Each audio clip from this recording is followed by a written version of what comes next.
Jim Carrey played your brother, the oldest brother, Keenen. I think the greatest compliment that anybody can pay. Yeah. He said, I wouldn't be successful without your brother.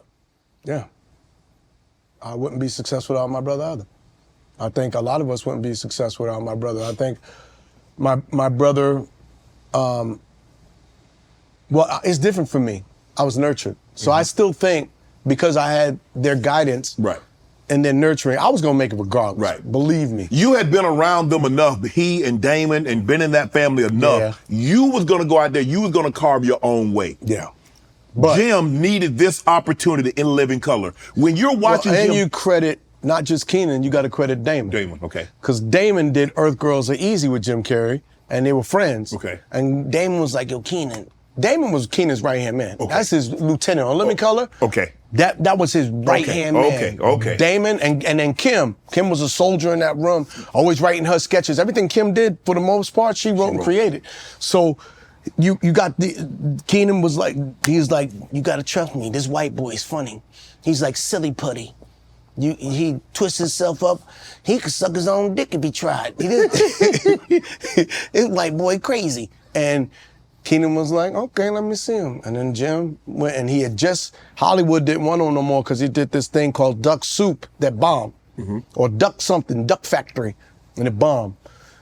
And so they were cold on him, so the network didn't want him. And then Keenen saw Jim in the audition that Damon brought him to, and Damon was bigging him up.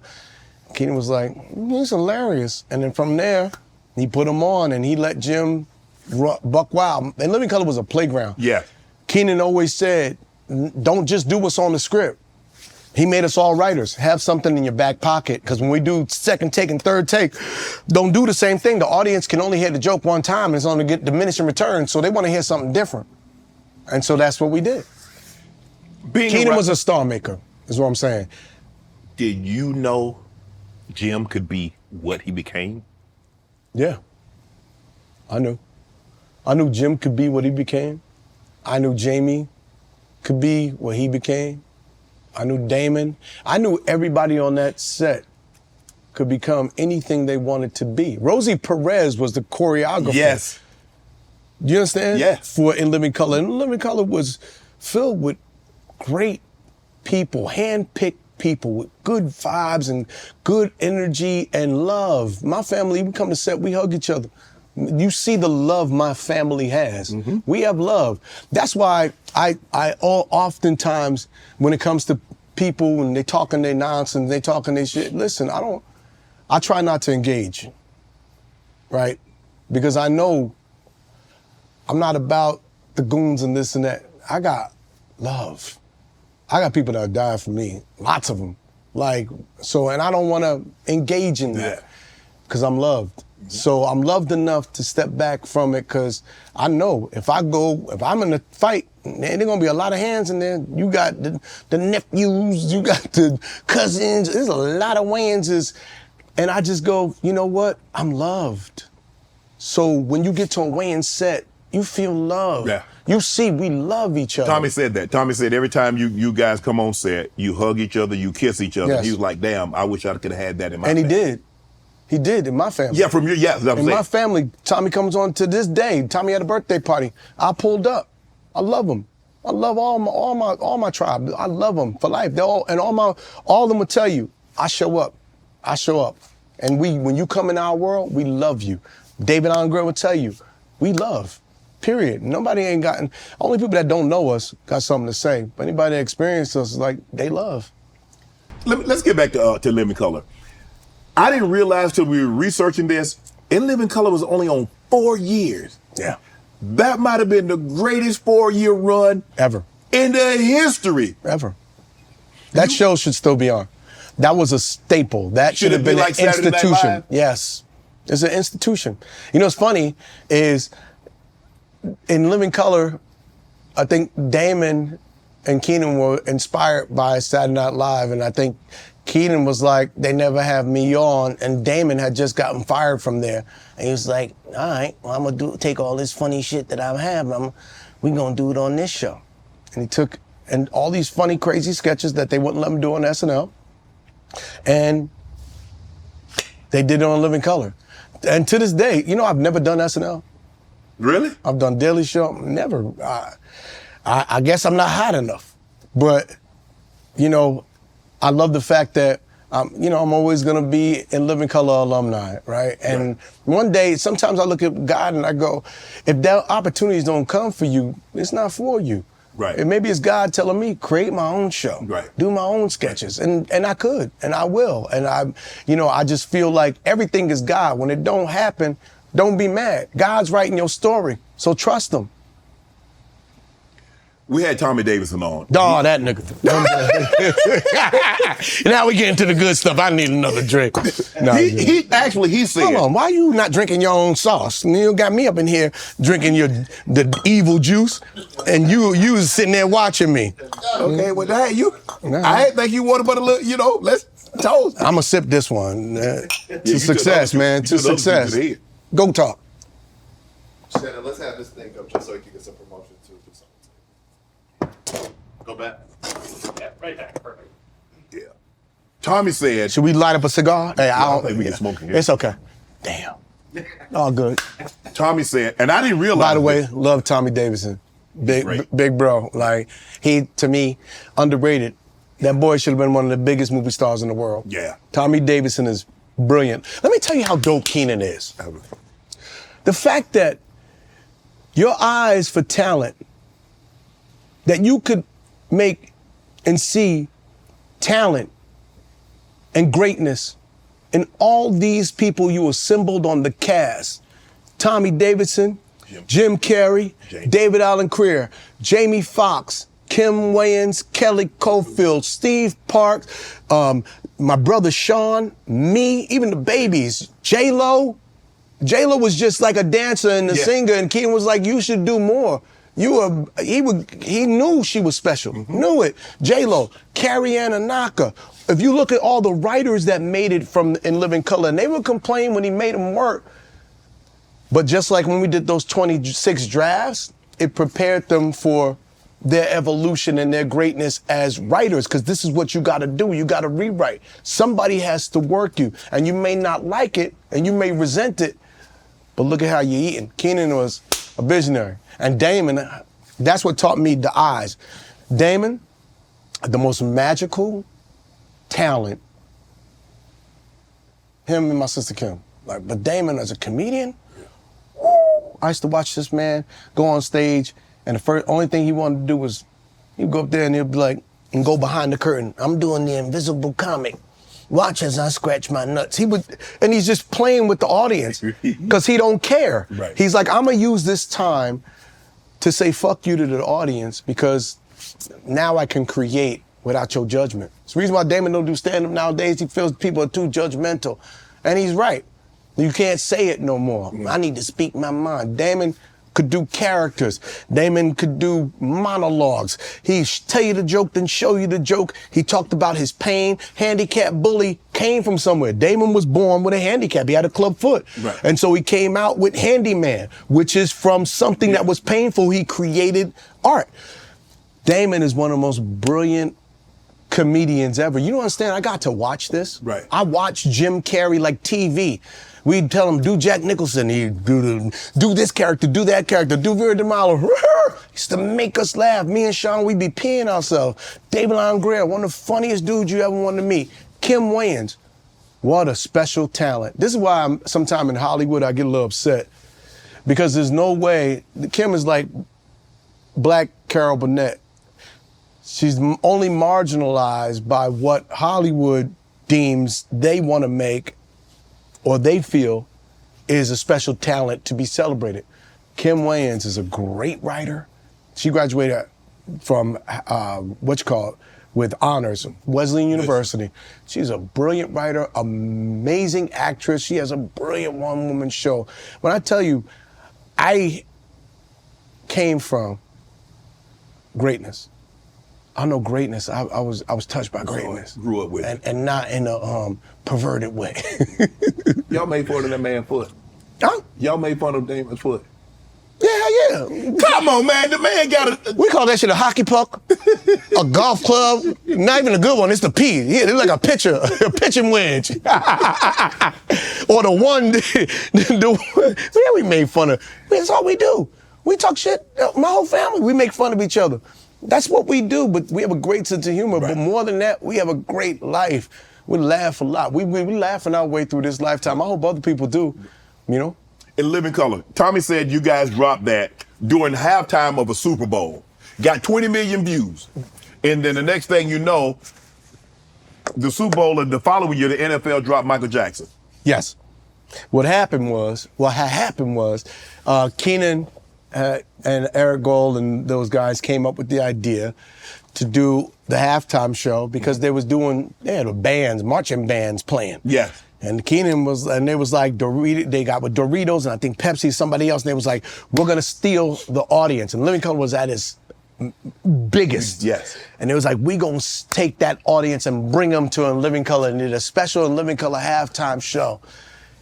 All the viewers scattered, left the Super Bowl, went to Fox, watched this hilarious live in Living Color episode. Damon got in some trouble. He always gonna improv something weird. He said some joke about Carl Lewis. I think to this day, Carl Lewis is still mad. David Allen said, homie, he's gonna long jump into your asshole. Yeah, so we stole the audience. And the next year, They had Mike. They was like, y'all ain't never doing that again. And they paid the biggest star in the world to come do the halftime show. Do you think that was the beginning of the halftime show as we know it for the NFL? Absolutely. So, hey man, all you guys make Usher, Dr. Dre, J-Lo, all you people that are doing the halftime show, hope you got a big check. Thank you, Keenen. Thank you, Living Color. Do you think, like, when I look at Saturday Night Live and I look at In Living Color, and you said because Keenen, I think Keenen was on there once, wasn't he? Wasn't he on Saturday Night Live? Oh, nope. No. And Damon, you said Damon was on. Damon was on. He got in the. And baby, that's why. See, Damon was bad. That's why when I used to go to school, and they immediately put me in detention. I was like, why would you put me? But damn! Because we saw what Damon did. If you're anything like that nigga, you take that seat. Damon was bad. And, I think on Saturday Night Live, he was bad. Right. He did a character that he wasn't supposed to do. Right. In Mr. Monopoly, I remember the sketch. And we was like, why is Damon doing that character? Because he was tired of not being able to do him. And he got fired for that. Wow. And so I think after that, he was actually allowed to host again. And I think once again, he did something he wasn't supposed to do. Damn, Damon always going against the grain. Back. Damon crazy, but he's brilliant. Sometimes, man, brilliant people, it works for him, right. Man. He's brilliant. I would never put a chain on Damon. You let Damon be free. Damon is a magical, a unicorn, man. He's so talented, so funny. His instincts are great. Love my brother, man. He taught me the stage. He taught me not to be afraid of that stage. I had Tommy on. Tommy said that, like, he and Tommy talk a lot. He did. Tommy said, like, he had a great relationship with J-Lo. They would speak when they was on the show. They went to dinner. They did things. And then when she kind of blew up, she kind of like brushed him off. I know you can only speak to his personal experience, what you've experienced. Have you experienced something like that? What's your relationship with J-Lo? Or have you experienced something like that where someone started out, they were kind of small, they got big, and then all of a sudden they really didn't know who Marlon was? I don't know. Maybe they had something personal going on, Jamie and J-Lo. I can't speak on it because I don't know. Not Jamie. Tommy and J-Lo, maybe he had a J-Lo joke somewhere. I don't know. And, you never know what could start that type of thing. Right. But from my experience, J-Lo blew up. And when I saw her, it's always love. Mm-hmm. Always, hey, how you doing? How's Keenen? Right?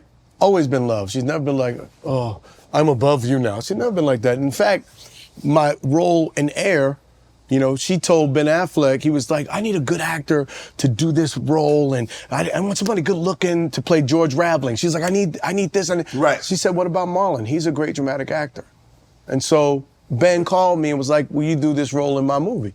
And it was a great role, and I was like, bet. And J-Lo was the one that was like, yo, you should hit Marlon. So, and then I went on press tours, and I saw her and Ben. We sat at the same table at the Golden Globes, and love. All love, you know what I mean? There's no like, you know, but look, it's hard for everybody to always give you attention, especially when you her.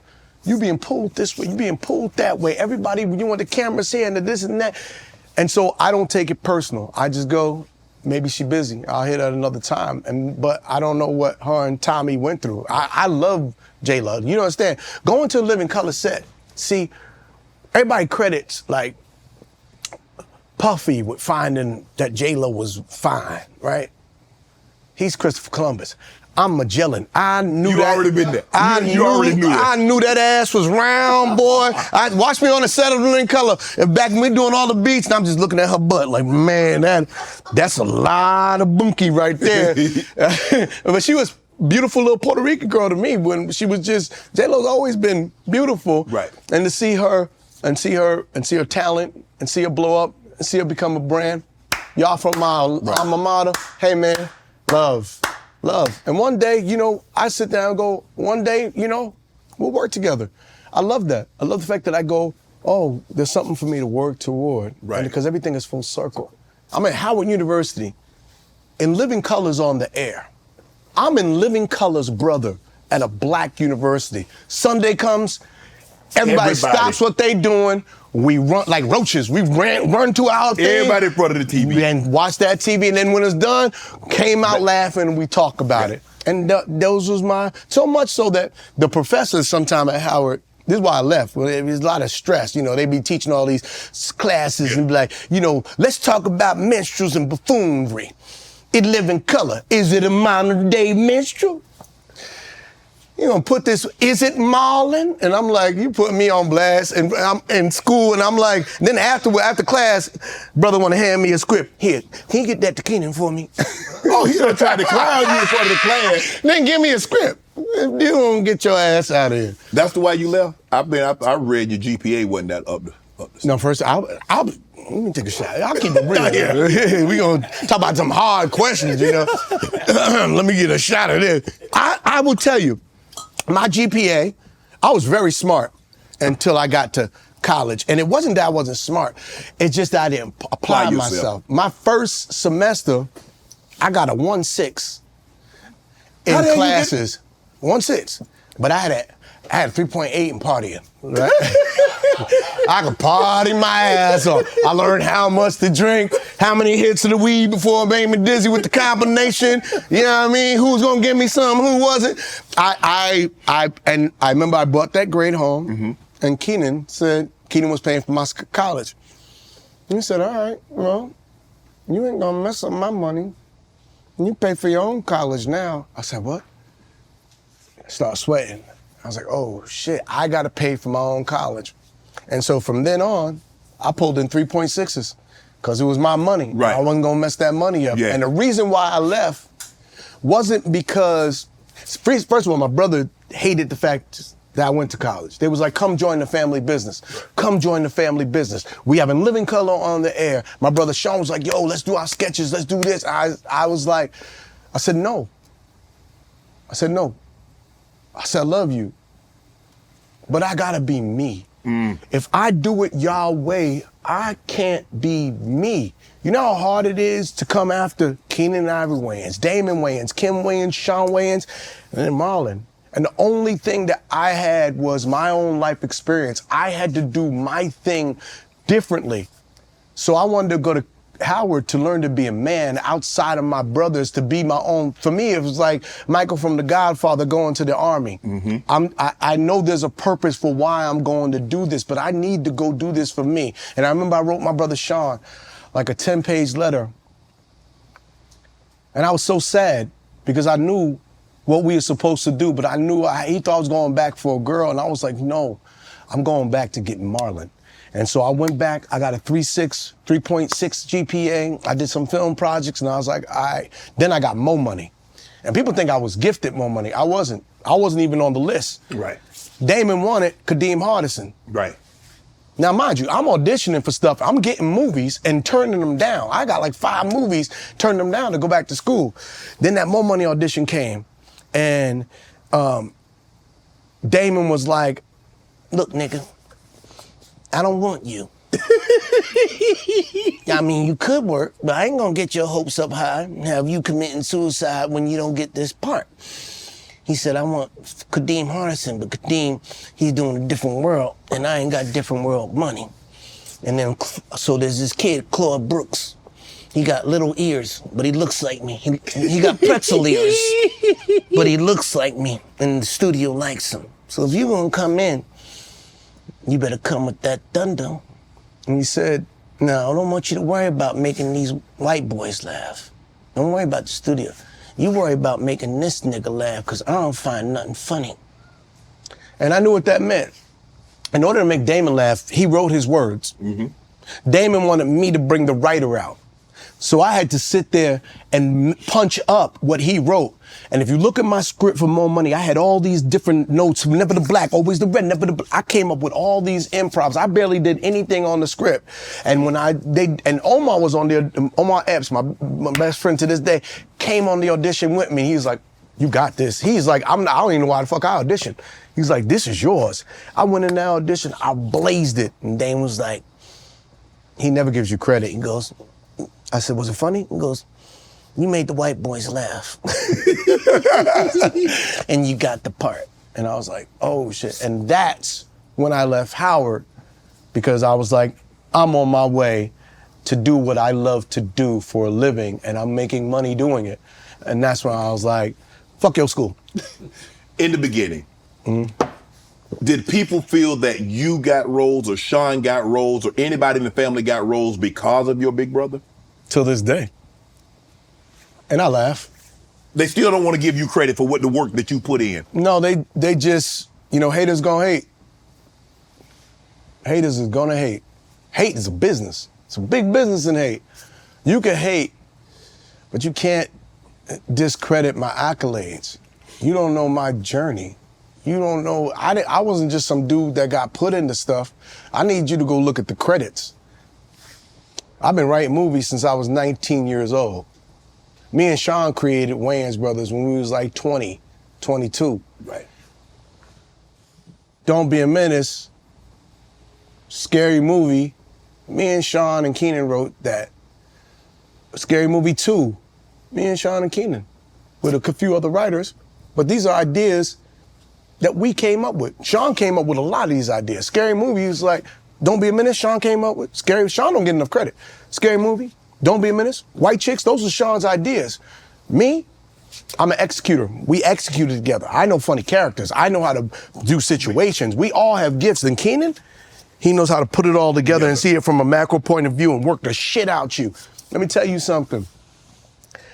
They can hate all they want.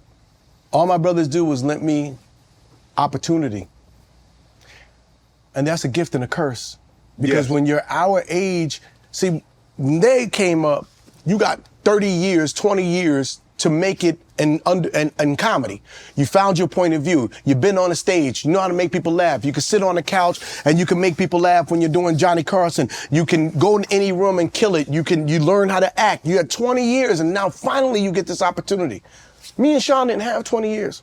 We got pushed into Hollywood 17 and 18 years old, and all we had was instincts from being from a funny family. And then over time, that's why first seasons of Wayans Brothers, we was just gunning. We didn't understand story. We didn't understand how to fix things. We just knew we were funny and we had to make it funny. And then season 3, you watch it start. Yeah, because we started getting better, right? And then if you watch the progression of the movies, we started getting better. Now, at 52, I finally have 30 years in the business.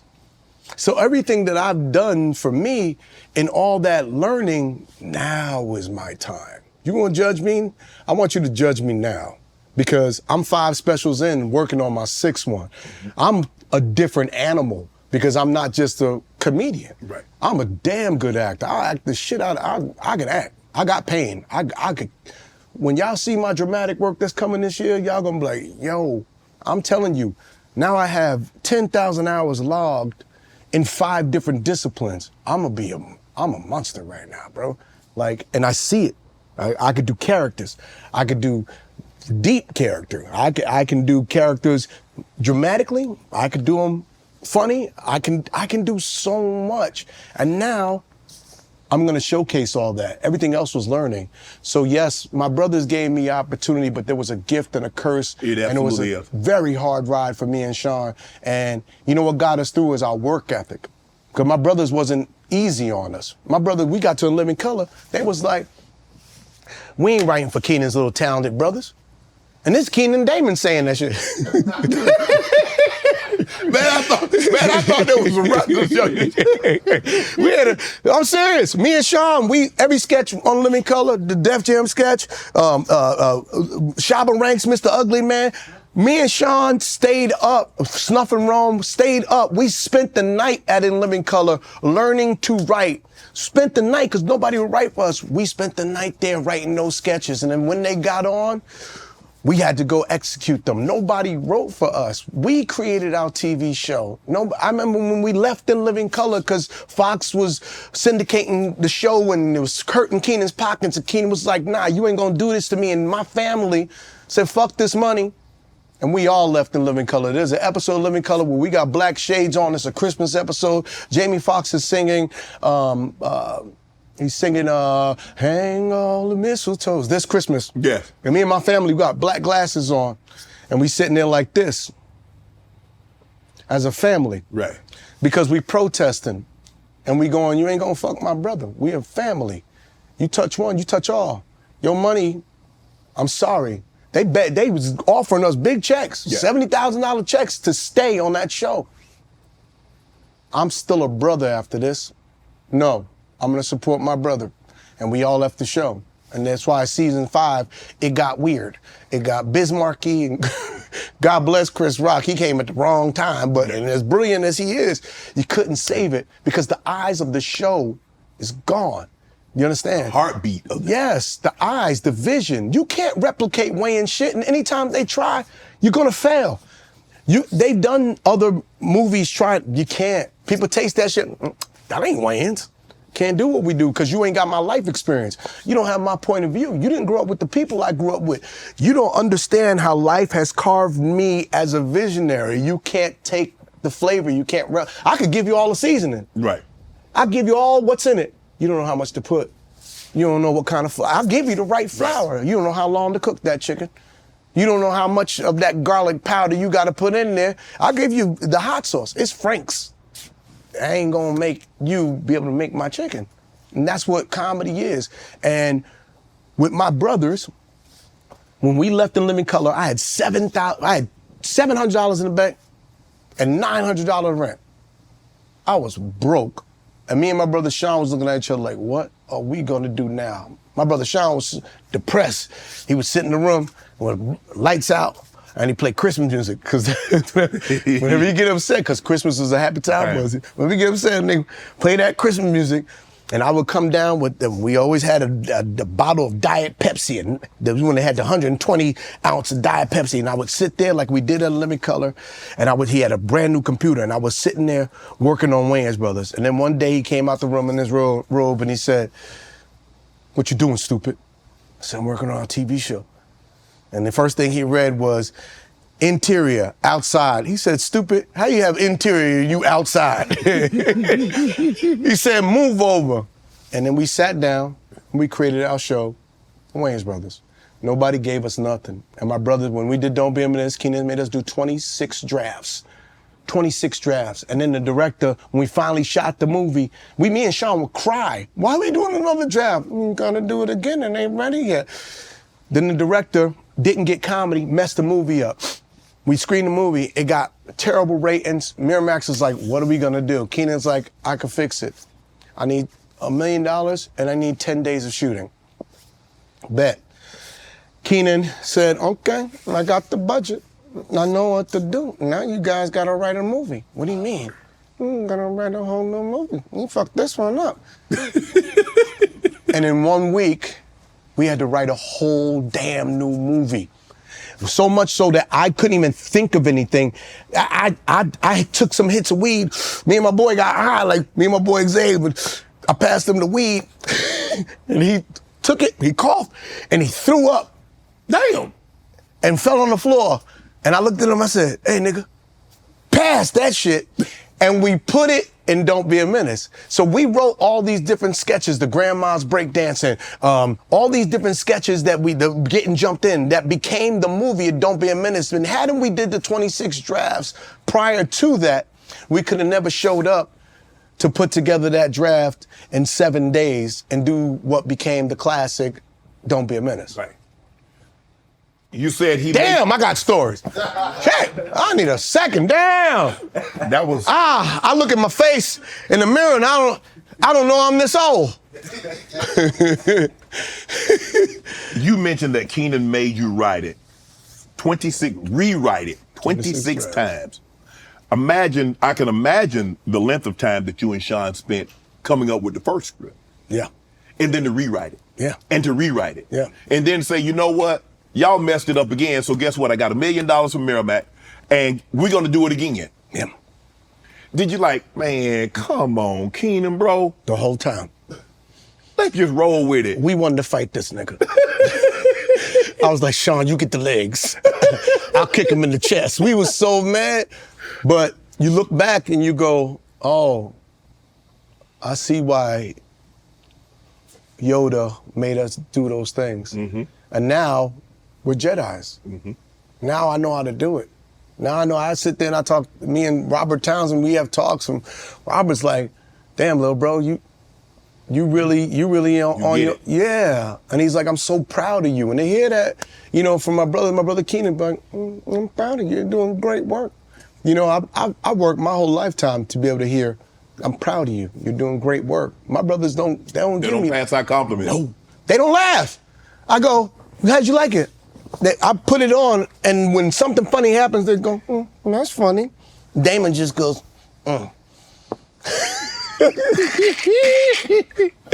And to hear them go, I'm proud of you. When he watched God Loves Me, Damon said, Ugly, you did something different. You took one topic and you went in for a whole hour. He said, I don't think a lot of niggas are special, but that was special. He said, that made me, you inspired me. I was like, wow. And that's how I knew I was on to something. Keenen was like, Damon said your special was brilliant. I watched it, and he was right. He said, good job, beautiful work. And so I know I'm doing the right thing, and it's not an accident. I've been trained in ways that they don't even know. Right. Y'all, I could tell you story after story. This is 33 years of cooking. I'm telling you, this next level was we going for the shiny things. Yeah, they gonna see it.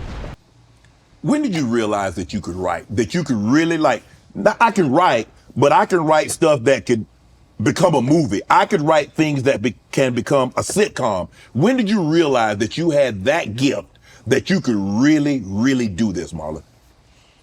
I think when I wrote my first sketch I ever wrote on my own was Shabba Ranks' Mr. Ugly Man. Okay. It was funny because I did it, Mr. Ugly Man, come on. And people get mad. Listen, man, y'all can't get mad over jokes. I'm like, if you're gonna get me mad about a joke, you better get in line. There's gonna be a lot of angry niggas out there. I remember I had to run. I was on the set of Living Color, and I was dodging Shabba Ranks because he was on as a guest. You ever run into Shabba? Yeah, he was a guest on this show. Oh, man. Keenen set you up. He sure did, boy. He set you up. And when I met him, I said, well, what am I doing for now?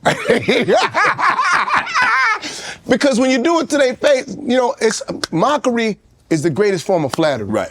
But doing my first sketch was like, okay, I can do this. Right. And then when we went through those 26 drafts, when we did Don't Be a Menace, I could do this. Then when we did Scary Movie, and we had to go do those 19 drafts. Now, for me, my specials now, my stand-up, I don't even write it down no more. Really? I'm like Jay-Z in the booth. I remember everything. I write it in front of the audience. Right. So I don't sit at home and go, this is what's funny. I go up with a concept and I go, all right, I'm gonna work this out right here in front of the audience and see where it takes me. And there's gonna be some quiet moments, but I'm gonna do that. And I started doing that when I did God Loves Me, which was all about the Will Smith, Chris Rock slap. Right. And I wrote the whole thing in my head in 3 months. And I didn't tour it for long. I toured it maybe 3-4 months, and then I filmed the special. And then after that, I was like, oh, wow. I'm in the Matrix.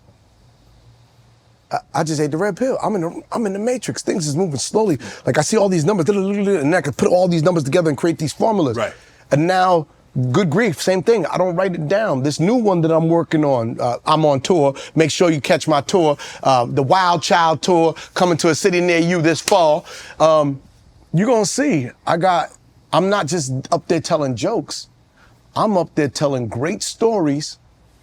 And it's like watching a movie because you got all these different characters and this hero that's going through this thing to get an elixir, and all along the way, it's just joke, joke, joke, joke, bah, bah, bah, bah, relentless. And then there's a little bit of heart, and then there's some spirit. I want you to come down and check me out. I wouldn't say I'm in a special place until I've really felt that. I've always been a humble man. Right. I've always been humble because I've been raised, I know what greatness is. Yes. Starting to see mine. Wow. You get to a point in your excellence through your work ethic, and you go, oh no, I know what I'm doing. Want to join Club Shay Shay? Become an official member by hitting that subscribe button, where you never know who's going to be joining us for drinks and conversation. Don't be late to the party because you know we like to do something before two something.